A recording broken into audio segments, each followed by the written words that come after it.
नमस्कार, news nation digital के हमारे इस खास एपिसोड खबरें दुनिया की में आपका स्वागत है। मैं हूं सुमित कुमार दुबे।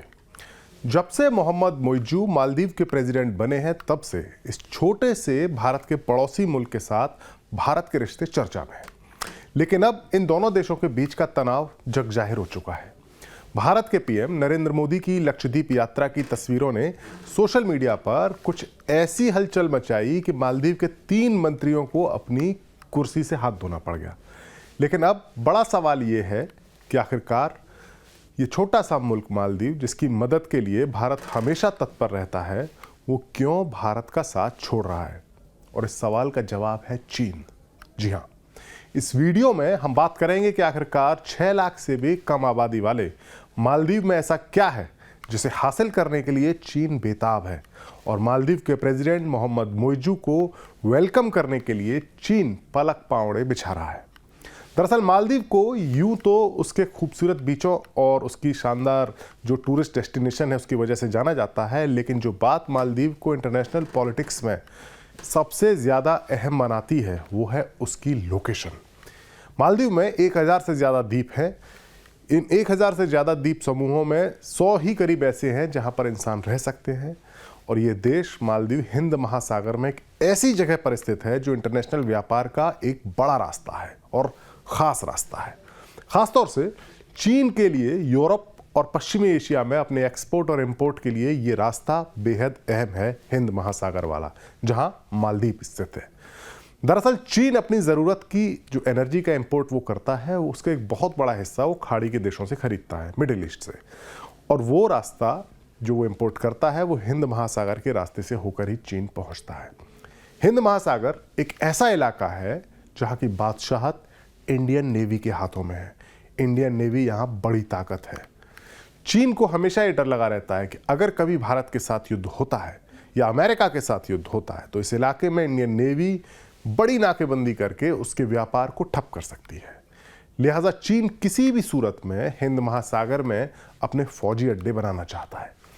इसी कवायद के तहत चीन ने अफ्रीका के जिबूती में अपना नेवल बेस बना लिया है। चीन ने श्रीलंका को भी अपना भारी कर्ज देकर उसको कर्ज के बोझ के तले दबाया और उसके बदले में हम्बनटोटा जैसा उसका पोर्ट चीन ने कब्जा लिया और उस पर अपना ठिकाना बना लिया है।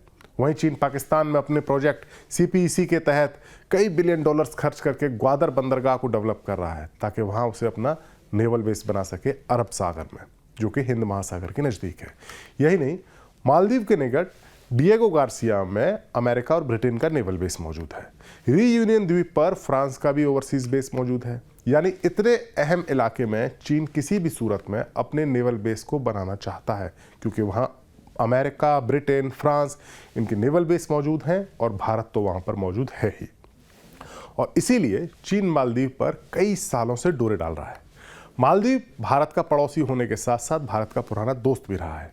1980 के दशक में जब मालदीव को ड्रग्स और तस्करी का अड्डा बनाने के लिए अब्दुल गयूम की सत्ता को पलटने की साजिश हुई थी, उस वक्त उन्होंने कई देशों से मदद मांगी थी, लेकिन सबसे आगे भारत आया था और सबसे पहले भारत आया था। इंडियन आर्मी ने एक बेहद आक्रामक कमांडो ऑपरेशन चलाकर मालदीव को बर्बाद होने से बचाया था। 1965 में जब मालदीव को ब्रिटेन से आज़ादी मिली थी, तब भारत सरकार सबसे पहली सरकार थी जिसने उसे मान्यता दी थी, मालदीव को, एक आज़ाद मालदीव को। इसके अलावा भारत हर मुसीबत के वक्त मालदीव की मदद करता रहा है। कोरोना महामारी के वक्त तो वैक्सीन से लेकर आर्थिक मदद तक भारत ने मालदीव को मुहैया कराई। भारत और चीन के बीच, चीन और भारत दोनों ही मालदीव में अपना असर चाहते हैं। भारत उसका पड़ोसी है, पुराना दोस्त है, लेकिन चीन अब हिंद महासागर में मालदीव की लोकेशन की वजह से वहां अपना प्रभुत्व चाहता है। और इसी वजह से मालदीव और भारत और चीन के बीच का एक बड़ा अखाड़ा बनता जा रहा है। मालदीव को भारत की दोस्ती से दूर ले जाने के लिए चीन ने काफ़ी कोशिशें की और उसको पहली कामयाबी साल 2013 में मिली थी, जब चीन के करीबी कहे जाने वाले अब्दुल्ला यामीन ने भारत के दोस्त मोहम्मद नशीद को चुनाव में मात देकर राष्ट्रपति का पद संभाला था।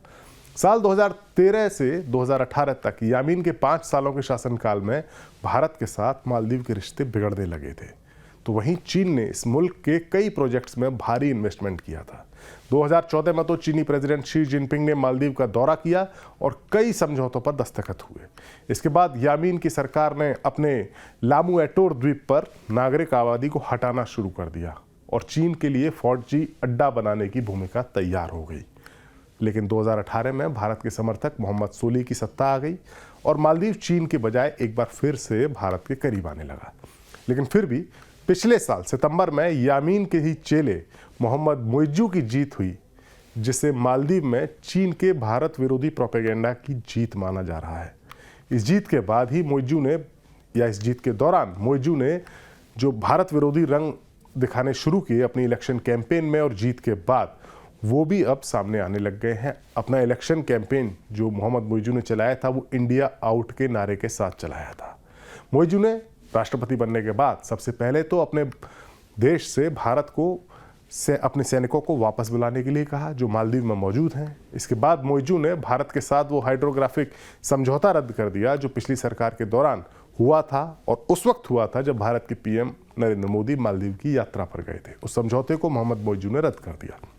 यही नहीं, मोहम्मद मोइजू राष्ट्रपति बनने के बाद परंपरा को तोड़ते हुए अपनी पहली विदेश यात्रा पर भारत नहीं बल्कि टर्की पहुंचे।